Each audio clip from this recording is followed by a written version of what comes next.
Hey everybody, my name is BlakJak and welcome to my review of Assassin's Creed.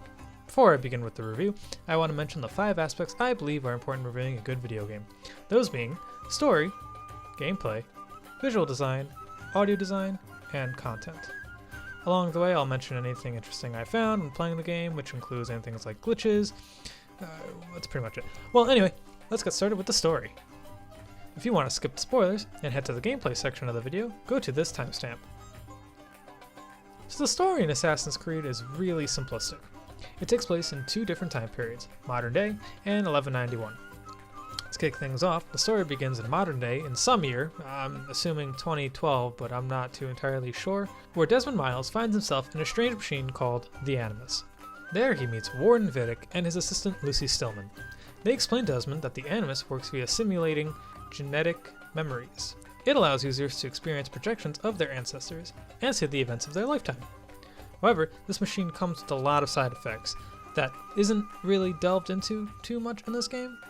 One of those side effects is something called the bleeding effect, which in at least this game allows Desmond to develop his ancestor's ability known as eagle vision.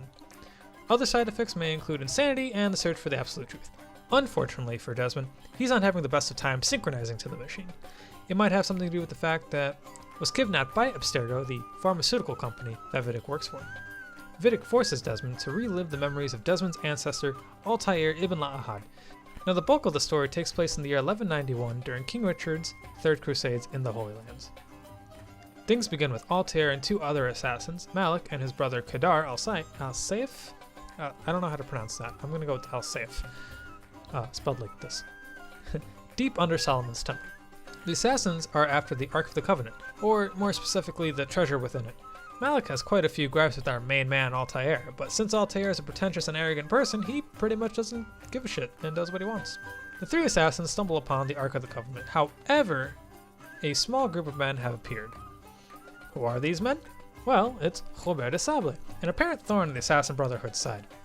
Altair wants to take him out, but Malik advises him not to. Altair stubbornly ignores all the wise counsel coming from Malik and makes their presence known. This backfires almost immediately. Altair gets thrown through a wall and deems necessary to head back to Masyaf and report to Al-Mualim, the leader of the Brotherhood. Upon making it back to Masyaf alone, Altair meets with Al-Mualim. As he recants the events, Malik appears. Malik was injured in the scuffle with Robert, losing his brother in the process of retrieving the treasure, later to be revealed to be the Apple of Eden. Malik reveals that Altair broke all 3 tenets of the Creed, but before punishment could be administered, Malik mentions that Robert and his army followed him back to Masyaf. Altair goes off to defend the castle, and then after sneakily surviving the leap of faith, Altair unleashes a metric fuck ton of logs, crushing the invading army in a few minutes. Once the day has been saved, Al-Mualim then gives Altair a badge of honor. And by that I mean he stabs him in the gut for betraying the fundamental tenets of the Creed. This action forces Desmond to pop out of the Animus.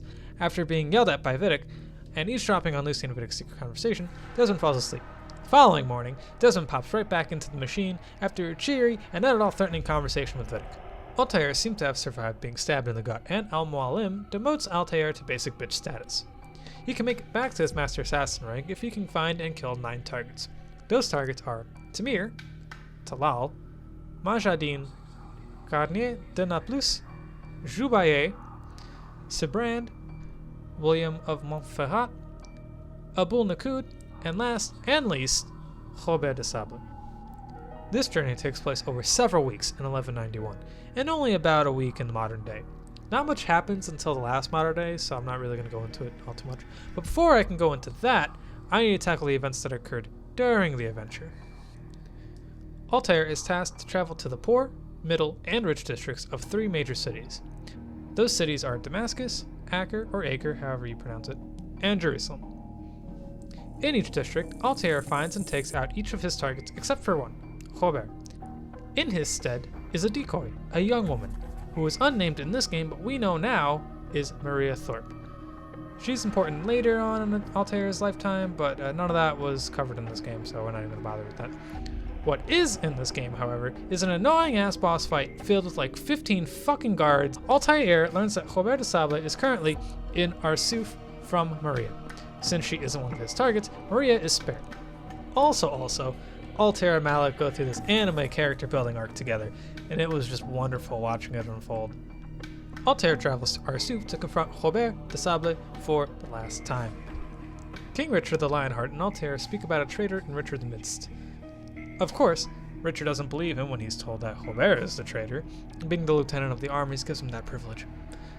But Richard ends up leaving it up to God to decide who is right, and the winner of this death battle will prove that God was on their side. Thus, Robert de Sable came to an end in his death monologue. By the way, there are death monologues in this game. He mentions there were not 9 Templars, but 10.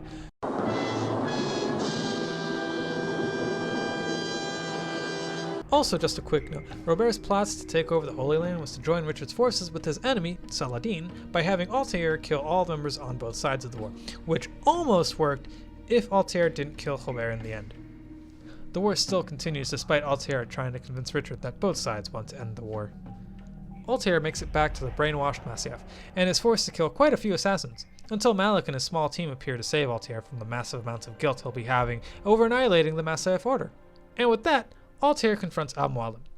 During the confrontation, Al-Mualim reveals that the Apple of Eden could only create illusions, and in doing so, Altair begins to be able to see through the illusions, takes out his former master, and then he activates the Apple, which then displays a globe displaying the locations of other pieces of Eden. Desmond gets kicked out of the Animus at this point. Once he wakes up, he sees Alan Rickon, who is Vidic's boss, by the way. All the Templars leave, and I say all the Templars because Lucy tells Desmond that Abstergo is the modern equivalent to the Templars. She also reveals that she is an assassin. Oh shit! I forgot to mention the team of assassins that came to save Desmond, but ended up being wiped out.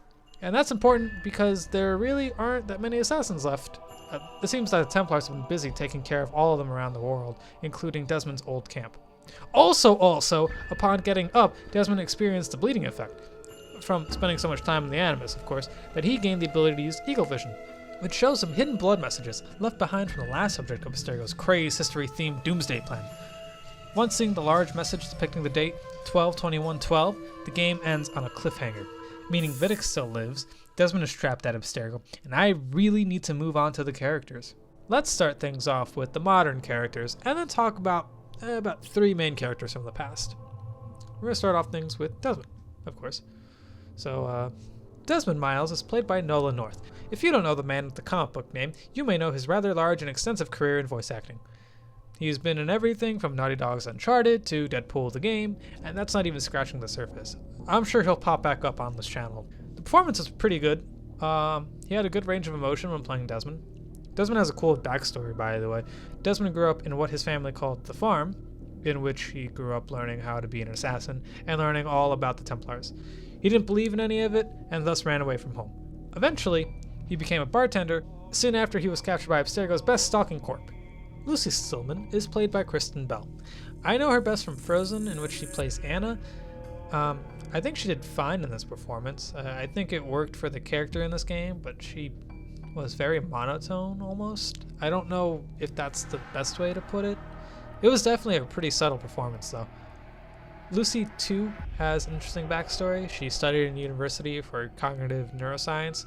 Eventually, she dropped out because people at the university had issue with her pseudoscience. Soon after, Warren Vidic found her and gave her a position in Abstergo.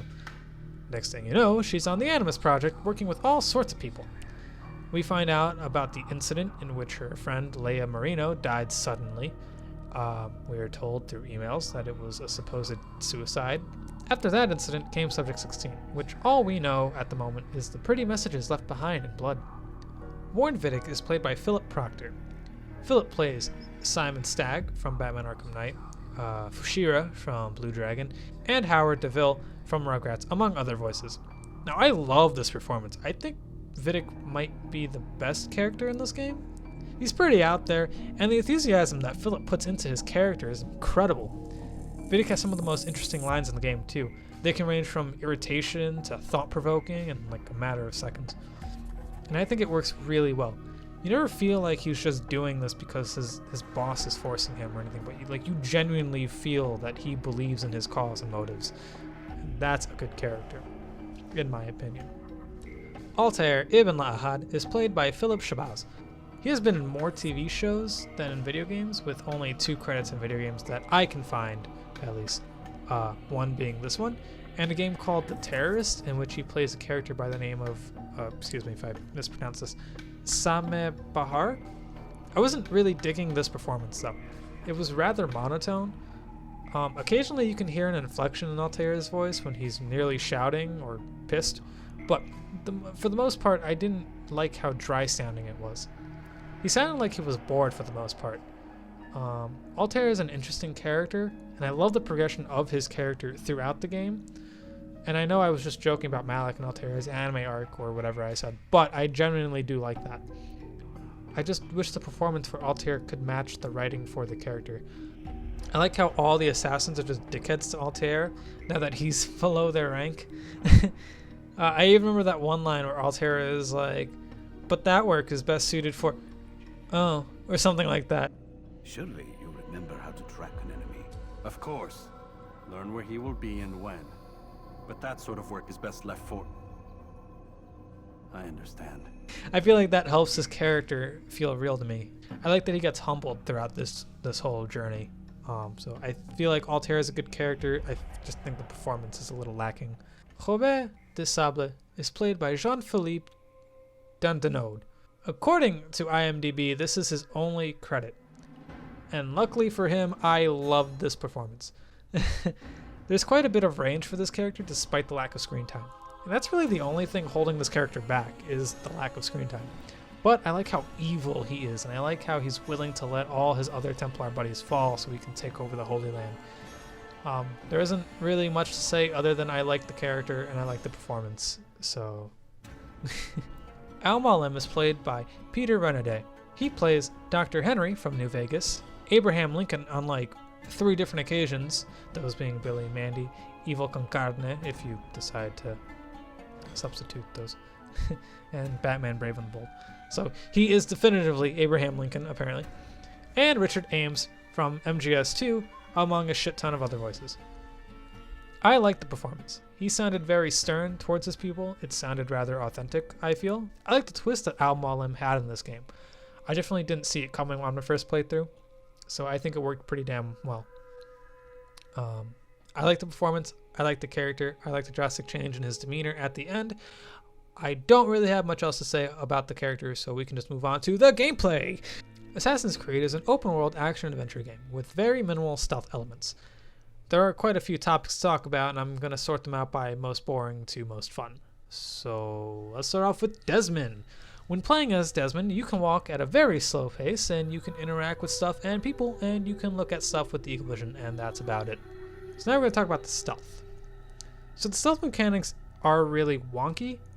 You have a meter in the top left-hand corner of the HUD, and it tells you if you're being seen, if guards are aware of your presence, if they are alerted and actively trying to kill you, and if they are alerted and searching for you, and when you're hidden.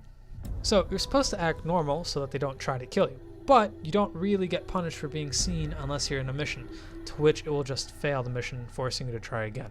When you're in the annoying search phase, you can just hop into a pile of hay, or I think they're called rooftop gardens, or you could just blend in with some scholars. It's simple and it's okay. It's wonky because I feel like the aware phase just does whatever it wants, especially near the end of the game. Sometimes you'll be walking all not suspicious like, but the guards just look at you like you're the ultimate jaywalker, and they just have this urge to mercilessly attack you. Also, the search noise annoys the hell out of me. Oh, one more thing that will come up when trying to avoid being spotted. Are all the people that get you spotted by making noise, whether they drop a vase because you bumped into them, or they drunkenly beg you for money.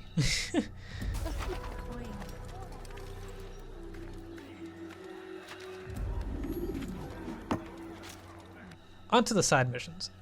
There are 2 varieties of side missions, one being the synchronization points, in which you climb up a tall structure, then sync your map to it, and 2 are the save the civilians, in which you save the civilians by killing guards. And in doing so, you receive one of 2 things, or rather, one of 2 groups of people to help you. You get the vigilantes, whom stop guards by physically holding them in place as they chase you, and the other group are the scholars. The Scholars offer you an extra area for you to hide in, as well as allow you to slip into restricted areas. Now onto the main missions. There are technically 5 varieties of missions. You can eavesdrop, pickpocket, and interrogate people, along with meeting the informants and receiving one of 2 missions. The informant can ask you for help in murdering guards silently or by running around a small area of the map collecting flags. Sometimes the stealth assassination missions are timed, sometimes they're not. Either way, you're still doing the same basic thing. When eavesdropping in on people, all you need to do is sit down and listen to people talk for information. It's pretty simple. Pickpocketing involves slowly but surely walking up to your target and ramming your arm into their stomach through their back. What else am I supposed to call this action? The interrogation missions make you follow some kind of preacher away from guards, and then show them who's boss, by getting manhandled and then narrowly beat them in order to get your information. Finally, I can talk about the fun part of the game. That's not to say that the game isn't fun with all those other bits of gameplay, but I'll get there in a minute. Altair is pretty fun to play as in this game, if not a tad bit too stiff, but he's fine. Altair can walk, jog, run, jump, as well as climb up structures. He can even blend into a group of scholars, or simply just use it to avoid being annoyed by a group of guards. While climbing, he can fall off, but if you've earned the ledge grab ability, you can, grab the ledge of something to stop you from falling. Altair has Eagle Vision, which is a hidden ability that allows people to see the general affiliation of a person. White being neutral, blue is someone who will help you, like a vigilante. Red is a guard, and yellow is a target or an important person to the game. Just a quick note, I hardly ever use the Eagle Vision in this game because in order to use it, you need to be at full health. Also, you can't freely move while using it, so it's kind of annoying to use, and I don't find it all that useful. It's not something I feel you need in the game for it to work properly. Also, real quick, you can tackle people while jogging/running. It's useful for being chased, or just simply to push a person over. Pickpocketing makes a return as something Altair can do, however he can only pickpocket mercenaries for throwing knives. The best part about this game has to be the combat, hands down. In some ways, I believe the team at Ubisoft Montreal must have thought the same thing, because they take a good thing and then give you way too much of it. Seriously, if you pick up this game for the first time, or you're going for 100%, I guarantee you'll be fighting for a majority of this game, even when you don't want to fight. It's like you get into a fight to save a civilian, end up in a 20-minute brawl, only to take 2 steps and end up in a fight with another group of guards. That'll take another 20 or so minutes. I didn't show it in the playthrough, but there's an area in the kingdom with a big hole in the ground, and it's in the middle of a guard camp or something. And that camp has to have 50 or so guards, and you'll be there for 40-something minutes just fighting endless waves of enemies. It's annoying. But don't get me wrong, I think the combat in this game is really good. I just think there's too much of it at times. You have a few ways and abilities to deal with enemies in this game.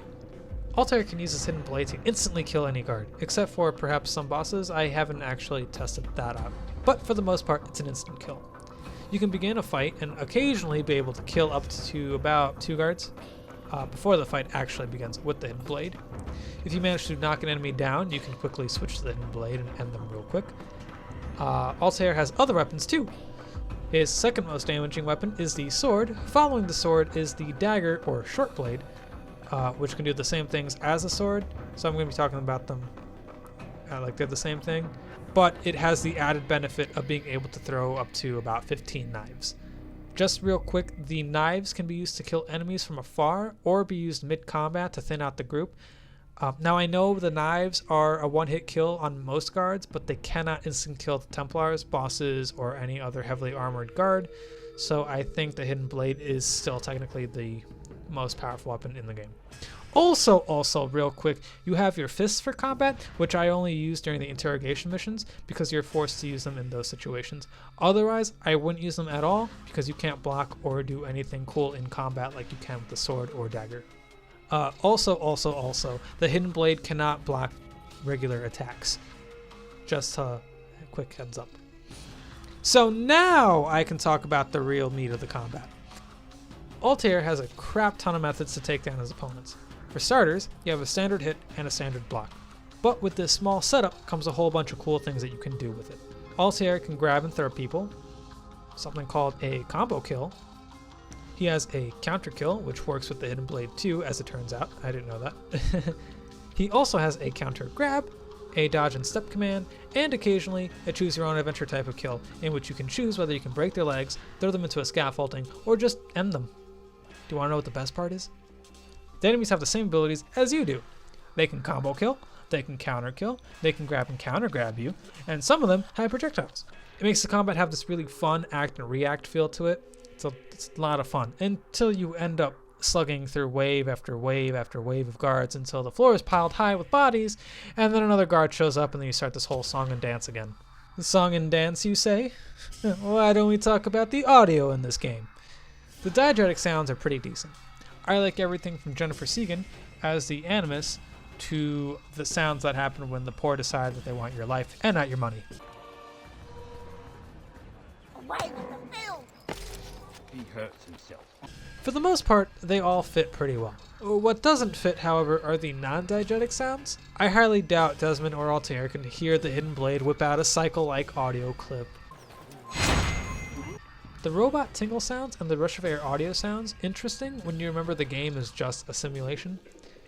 These sounds may not fit the 1200 CE time period, but it does work for the Animus, and I do like these non-diegetic sounds. They don't hinder my experience in any negative way. However, I wish the yellow blinking search phase alert would be less persistent, or at the very least be less annoying. What was that you go?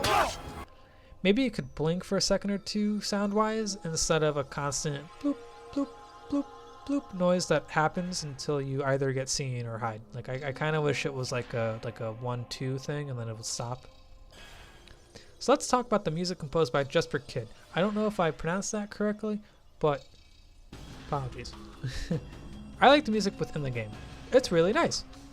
I hope you guys think the same while listening to the music too. I guess the best way to put it is that I find it to be overshadowed by all the other noises you hear throughout the game. If you're at all interested in this game's music, I'd give it a listen to. This game can be beautiful. The sweeping motions of the camera when synchronizing the map, along with the cliffside views of the cities, really bring out the lovely look of the game's environment. Even the cool loading screens are pretty cool looking. It's just a vast emptiness with a white misty ground and electric blue sky with random symbols flying about. I think it's pretty neat. And the fact that you get to run around in that like void adds to it to me. I think it's pretty neat. I like the look for Altair and Desmond. I think their models look pretty decent, although is it just me or does Altair look like Desmond wearing the assassin's clothes? Like face-wise. Al-Mualim looks pretty cool. I like how menacing and strict he looks, which would make sense since he's like the Order's leader and like teacher. The 9 targets are all unique looking. Each one is distinct with different mannerisms and clothes along with the decent range and age and body type. That makes each of the 9 targets rather memorable, especially since you don't really feel too bad killing them, since moments before you watch them cause some sort of horrific act, whether that would be breaking a patient's legs or poisoning an entire party's worth of people in wine. One aspect I like about this game are the glitches and the animus that occur during the cutscenes. When the screen flashes with that fuzzy static and fluttering noise, all you have to do is press a button to get a different camera angle of the events that are occurring. As cool as that may seem at first, and don't get me wrong, it's pretty cool, it's annoying that it makes it so that you can't skip the cutscenes. If the developers did what Metal Gear Solid 3 did, then it would be nearly perfect. For those who haven't seen my Metal Gear Solid 3 review or playthrough, or just haven't played the game in general, in it you're able to skip the cutscenes and you're allowed to see them in a different perspective by pressing one singular button. The issue plaguing this game isn't the fact that you can't skip cutscenes though, it's that you can control your character during the cutscenes. Although I find it funny that while Al-Mualim is bragging to Robert de Sable that his men aren't afraid of dying, and then in the background you can see Altair doing a little jig on his supposed suicide stick, I find that it breaks immersion. Instead of paying attention to what the characters are saying or the events around the characters, I tend to be more focused on what I'm allowed to do during these cutscenes. Although I don't think it's the worst thing ever, it's just that I would prefer traditional cutscenes. Although I do also like that you can manually shift through the camera angles during the cutscenes. I think I would still prefer just having cutscenes in the traditional sense though. Well, it's time for my least favorite thing in this game. The content in Assassin's Creed is very lackluster. There are many things to collect in this game. I believe if I counted correctly, there are 420 flags, 100 in each city and the kingdom, with only 20 in Masyaf. And then there are 60 Templars to defeat. There's also a shit ton of side missions. Each side mission gives you 1 point to a meter, and once you complete 15 side missions, you're granted an additional point to your health bar, 20 bars in total. Side missions include doing synchronization points, saving civilians. Each civilian you save grants you a group to help progress through the wait a minute. Deja vu. I feel like I've been through this before. Anyway, doing all this nets you, the player, absolutely nothing except for a few achievements, which means nothing to me. So now I feel like I wasted my time playing this already repetitive game, trying to collect all the flags and kill all the Templars. At least the side missions give me health, which is useful when fighting the hard-ass bosses in this game. You don't even get any cool bonus content either, like behind the scenes stuff. At least the fandom website has some dev diaries for the game, which is cool. I mean, I'd check them out. The glitches in this game are pretty much just the Havoc engine being really wonky. It's always funny killing a guard and hoping they just sprawl out in an unorthodox manner. But what's even better is that you can control the glitches by killing guards on a flat land and then having the land be removed underneath them. This can be done usually above the Assassin Bureau. So now that I pretty much talked about everything I wanted to, I'm ready to rate this game. Now I love this game, but I don't think I would highly recommend a newcomer to the series with this game. But as for first games in a series, I think it's pretty good. Shit, I mean Ubisoft Montreal managed to kick off an extremely long series from this one specific game. So I'm going to give Assassin's Creed a 7 out of 10. Thank you all for watching, and I'll see you guys next time. Peace.